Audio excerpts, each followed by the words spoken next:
Hey everyone, welcome back to the Empire Build Academy. My name's Fabian and I've got the Beginner's Guide to King of Avalon Part 2. So if you've seen the first one, we jumped into the game, we started working our way around the game and seeing what things were like. And now we're jumping a little bit deeper into it. I've done some stuff off screen and you will certainly notice the difference when I jump into that. So let's go straight over to the PC scene now. And this is my keep. The first thing you'll notice, I think I was around 500k maximum when I finished my first video, and now you can see I've gone to 11.5 million. So I've done a lot of work on this, and we will zoom right out so that I can show you the kind of things that have been done. Now the first thing is the keep level. If we go to that, you can see now is 12. My keep level is number 12. I've also unlocked a few buildings, so let's have a look at what the buildings are from right to left.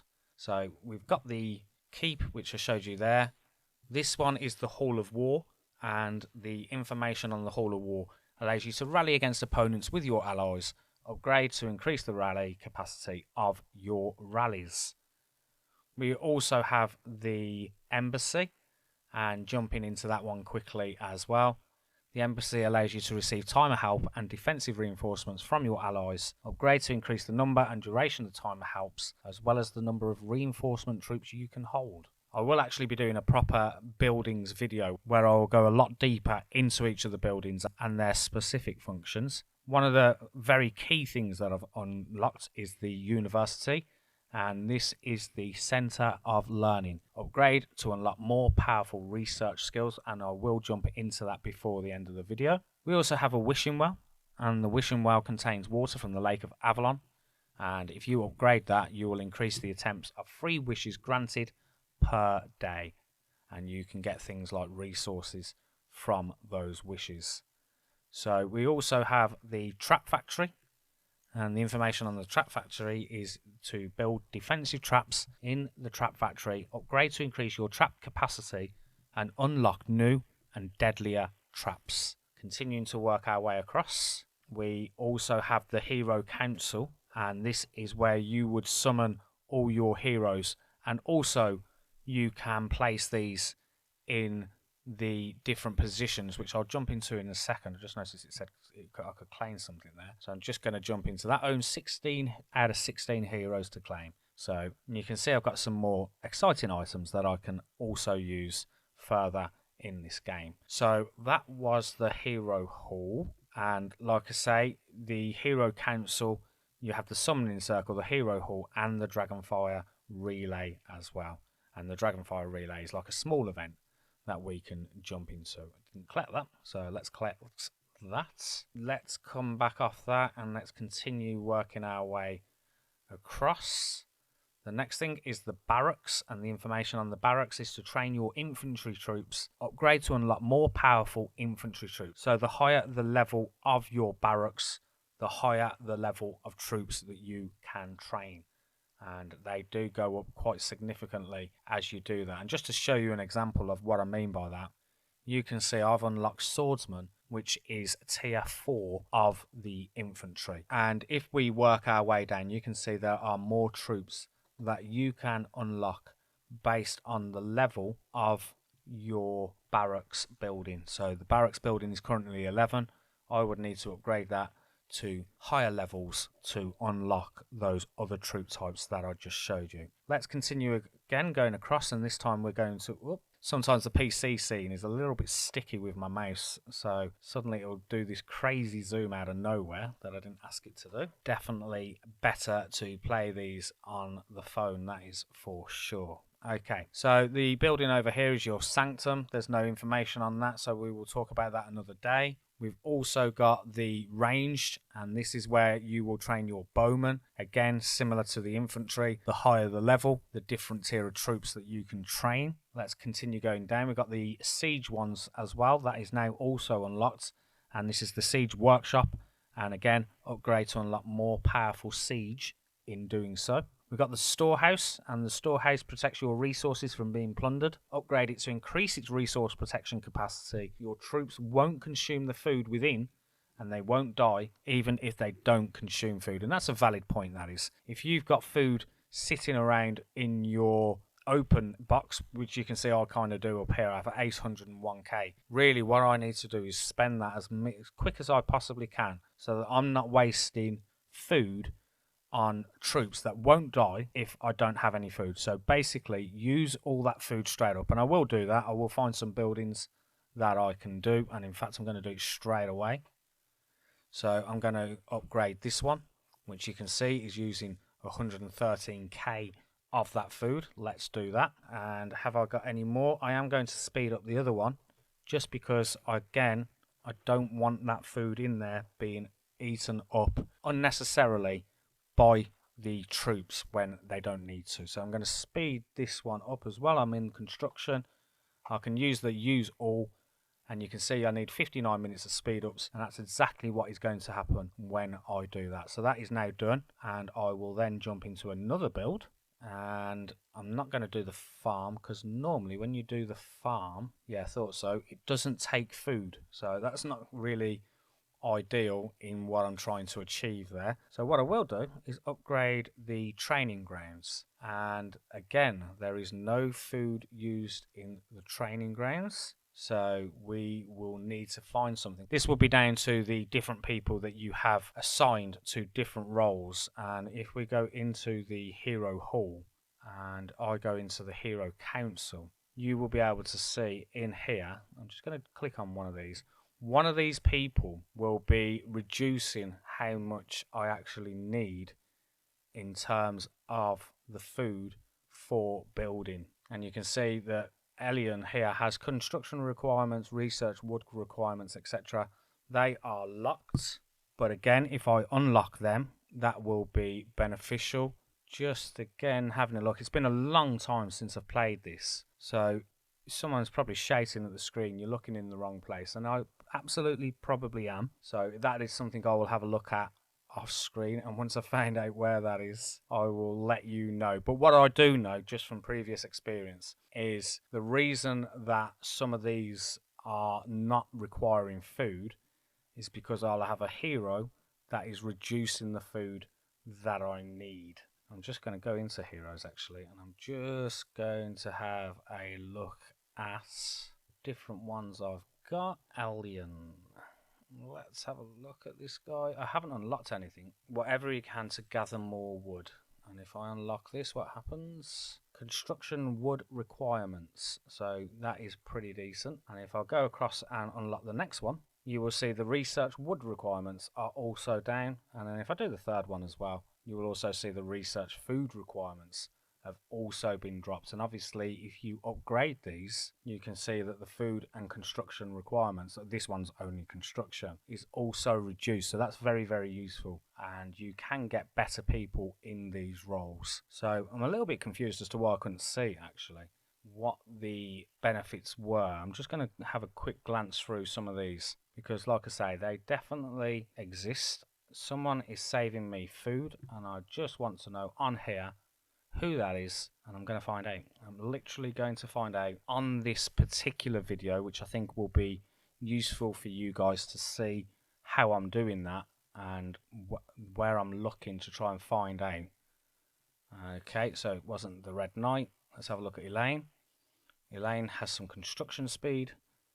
She has some instant building, training capacity, research speed, and healing speed. So I was thinking it possibly could have been her, but it isn't. Then we've got Sir Gawain, bowman defense, cavalry defense, and troop health. Maybe it was actually no one is actually saving me food. Maybe it's just genuinely there was no food requirements for the particular building I was looking at. Yeah, so genuinely it could be down to the fact that actually there was no food requirements. I'm not sure. Like I said, I remember playing this before, and you can have certain people in certain positions that reduce what is needed, and I genuinely can't find one that seems to have that on here. Also as well on this, there is somewhere you can look and you can actually have a look at your stats, which again is something I'm also going to do on this particular video.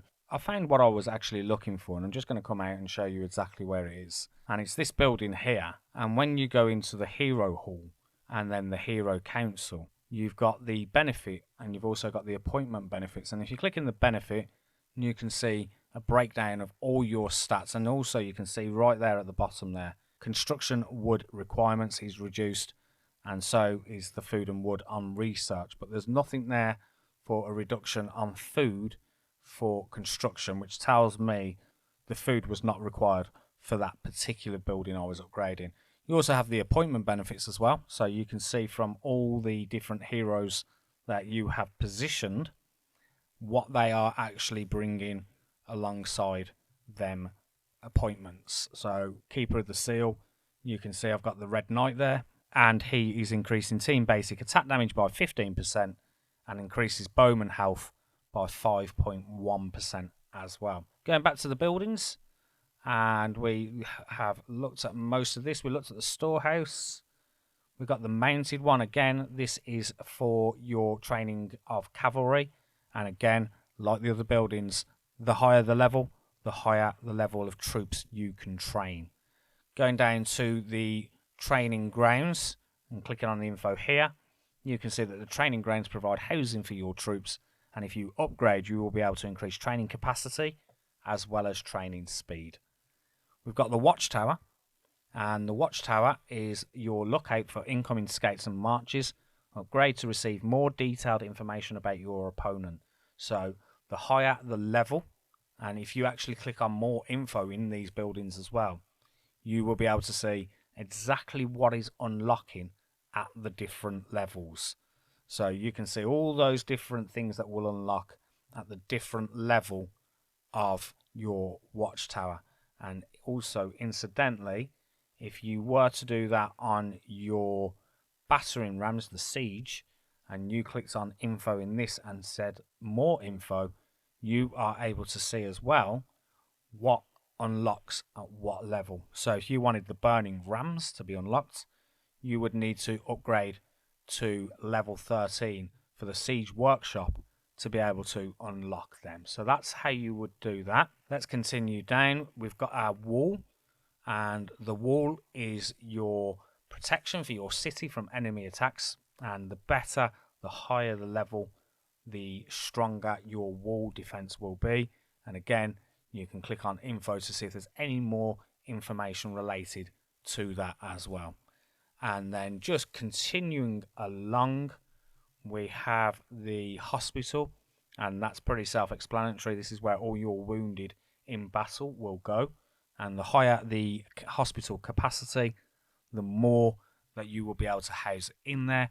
And then this is a very interesting building, because this is where you would forge all your equipment that you will use with your monarch and your generals. And if you just click into here, you can see that I've already done some of these already with the Oathkeeper, and these are providing additional benefits, which you can see down here on the right hand side, and I can enhance these, and eventually these blue ones will become better, because if we go back into the forge and I click on armory, you can see that that's what I've actually got. But if I went to the blacksmith part, you can see that the next set, which would be the courage set, R2 equipment, that's what I will be wanting next, but it'll be a while before that happens. And also some of these are event related in being able to get that better equipment, and this continues all the way up with the Warmonger set,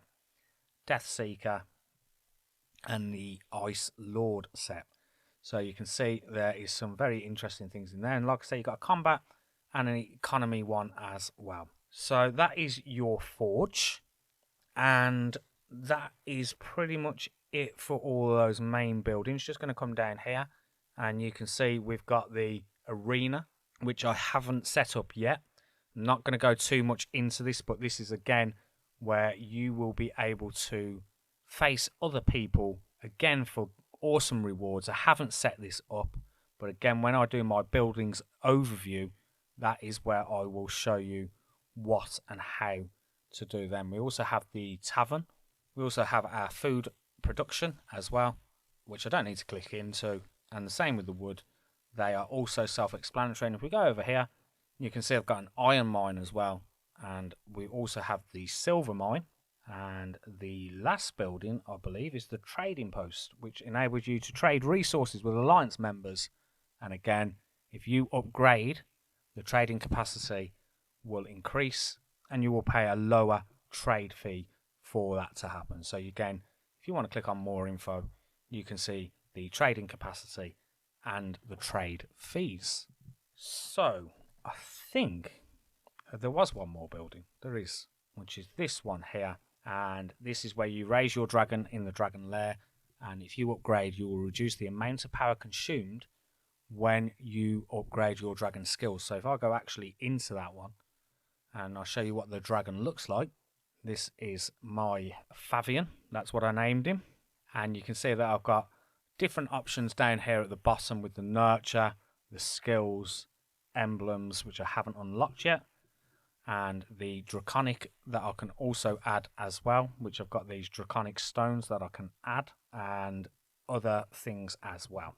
So there's a lot going on there. I don't want to confuse things, and I think when I do the buildings, I'm going to really have a good think about what is the best way to show you those different buildings. But you can see it says here over on my left hand side that the builder's queue is idle, which is not what we want. And at the start, it really doesn't matter in regards to what order you do things.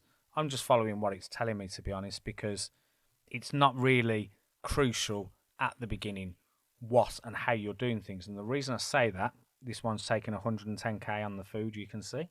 The reason I say that is because there's not much going on in the way of battles and things like that. It's a very King of Avalon, especially as I believe this server and most servers will try and come to some agreement of a NAP, which is a no attack policy, which protects you from being attacked from other people in your kingdom. A lot of these build games are all about getting everyone building at the beginning and leaving everyone alone so that you can really get into the game, because if you didn't do that, you'd have a lot of people in your server potentially leaving, and a lot of these games do go down the route of server versus server, which King of Avalon will do as well.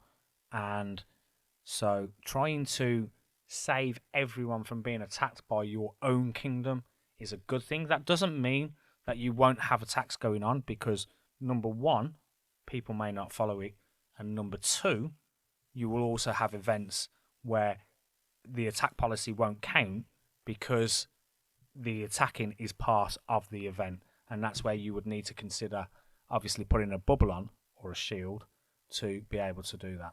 That would all be in your mail where you would get messages. So you can see that I've got messages here. Everyone, please be sure to hide your gear. And you can see other kind of messages that we're getting as well. And these are just going back into the mail. You can see that you've got the different ones going on. And it says here, do not attack the following. Family 1 NAP top 10. So you can see there, that's a message that's been sent to say anyone who is in the top 10. And if we go into my name again and we go into leaderboards and we go into alliance power, you can see that I am part of the number 1 alliance, Fun. And you can see we've got the STA1, TLW, RUS, CHN, WAZ, WAR, DRM, GUW. So right up until this position here, all safe. If you was in 11th or lower, that wouldn't keep you safe because the attack policy does not count that has been agreed on this server for anyone outside of the top 10. And if that is something that's potentially happening for you with your kingdom, then what you would need to consider doing is finding a way to join one of these top 10 alliances, which normally is pretty straightforward. Because let's go and have a look at Fun. Can I click on them from here? Yes, I can. So you can see there that there's 70 of 74.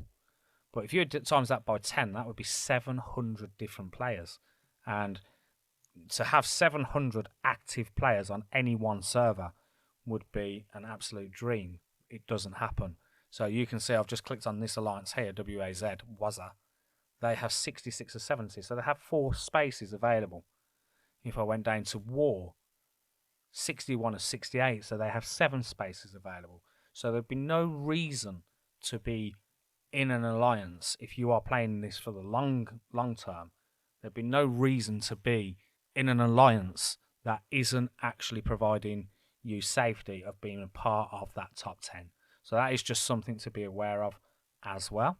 26 minutes into the video, I will be cutting out the fluff. What else do I think is important for this second video? Just to let you know where it will go from this. So I've obviously done the Beginner's Guide Part 1, Beginner's Guide Part 2, but there will be another list of videos coming where I will do the buildings overview, a research overview, equipment, heroes, defense, attack, and events. Now the events one, I won't be able to fill all in one video. It would be just too much information and a video that will go on for hours. So that will be one of those that I will break down in smaller chunks. It might be that I need to do one video for one event. It might be that I can fit 3 or 4 events into the one video. So do keep an eye on that. You can see there in the background it said my university was idle. So let's go back to this and let's just have a quick look at the Research Academy. And you can see we've got lots of different things going on here. So we've got development, economy, defense, and then that was in your basic, and then you've got an advanced one and then also a superior one. I always say the basic one at the top is the best way to go, and the reason I say is because these combat and the combat 2 and things like that, I mean wagon trade might be a little bit different, but the development, just to show you what's in there, you've got your construction where now all of my construction is boosted by 5%. Same with the research. If I go into there, because I've completed that research, any research that I now do after this will be 5% quicker.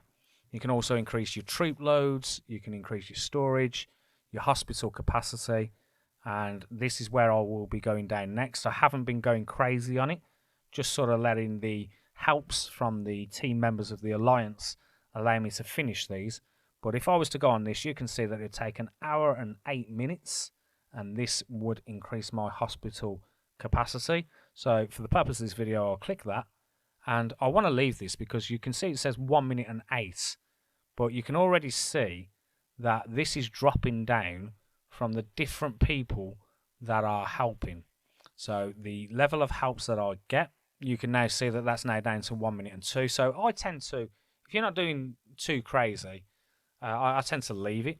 Or it might be one of them, if I want to speed up my research a little bit quicker, I may leave it 5, maybe 10 minutes and then finish that after that. So I get the benefits of all the different helps. And if you remember, I think it was at 1 minute 10, it's now down to 55 minutes already. So I've saved 15 minutes by just letting people helping me with that research, which happens with your construction as well. Training the troops does not work, but with your construction and your research, if you're in a decent alliance, that's an active alliance, you might as well take the benefits of those helps that are coming your way. We've got Alliance Showdown as well. So like I say, this is where you do all your research, and the idea is, let's go into combat. Let's have a look at one of these. The next time that I would do this, this would increase my infantry help. That would be a continuation until I'd finished all 3 to give me 3%. So if I click on here, you can see that I've increased the attack of my infantry to a total bonus of 3%. And that's what you can expect as you go along for all the different boxes. So that's your Research Academy. The last thing that I want to talk about in this video, and again, being wise on how long the video is lasting, is just these little boxes up here. So you can see War, Arising, Purge Mines, Ravagers, Revenge, King's Road, Rare Bundle, all the way across. There's lots of different things going on. I always say it's important to keep an eye on what is happening in these things. If I go onto this Ravager one, you can see there's a few events going on, and it is wise to be making yourself familiar with all the different ones, what's going on, what kind of things do I need to be doing. There's little chests that can be collected in here for reaching certain levels, and you can earn points by completing the following quests. So going in there and just having a look at what's going on could be beneficial in you getting some decent rewards for completing a certain thing. And then we've got the Alliance events at the bottom as well. And also you can click on the event calendar, which will show you all the different things. And if I clicked on Royal Arena, you can see it will take me to the Royal Arena event. There is a question mark, so you can read exactly what's going on in there, and you can also read a little bit of the story mode or the story behind that event that is happening. And again, if I come back off this and I go into King's Road, it doesn't matter which one I go into, the event calendar is a good way to be able to see what's going on and when it's going to be happening. So that is for them. Like I say, do keep an eye on all of these different ones as well. Make yourself familiar with them. But again, for this Beginner's Guide Part 2, it was just an introduction to some of the buildings that have now unlocked. Also, a little chat about the bottom one on here very briefly. Again, it's worth keeping an eye on all these different things that are going on down here. And you've got that question mark where you can click into and have an extended overview of what's happening. I always say, whether it's right or not, click buttons. Click buttons, have a read, see what you can find out. Like I say, as I go through all the different videos that I'll be doing for King of Avalon, you should have some real decent information being able to go along. So like I say, you've got these ones at the bottom as well. Click on use all, quick use. And clicking into these again will open up another screen where you can see all the different things going on. And just jump into a hero, you can see that I've got her to level 60. I've also been upgrading her, so she's upgraded to the max at the moment. If I click on that icon there, you can see this is where I've actually upgraded her stars, and that is down to fragments that you will get in the hero summoning circle. And if we go back across to here, you can also see she has her skills down here as well, which I can't enhance anymore because I need to upgrade the star level of Morrigan. So again, those are the things that you can check in there. And again, you can also jump into this. It's again pressing buttons, trying to get a little understanding. That's how I best learn things myself. But for this particular video, I'm going to leave it there. There are plenty more things I could have spoke about in this video, but I'm really keen to make the video as quick and easy to follow as possible, and that's why I'm trying my best to not go too far, too deep onto this video. So this is King of Avalon Beginner's Guide Part 2 finished. The next video I will see you in will be a buildings overview, where I'll go into a lot more deeper knowledge and information based on each of those buildings, and a lot more understanding of what and how things work in those buildings. I will again try and keep it down. I don't think it should take too long to go a little deeper into those buildings, and I will leave it there. Please do feel free to speak in the comments about anything. It could be a video you may want to see. It could be something that you feel that I've missed out or got wrong on this particular video. Please do get involved. Like I say, the sole focus of my channel is making people better at these kind of games we play. And it's not just King of Avalon I'm doing. I've already got Ebony, quite a few Ebony videos up there, and I will start jumping into a few of the other older games as well before jumping into some of the newer stuff as well. So it would be awesome if you could also subscribe and support me in this channel. That would be amazing. And I will see you in another video very soon. Thanks for watching.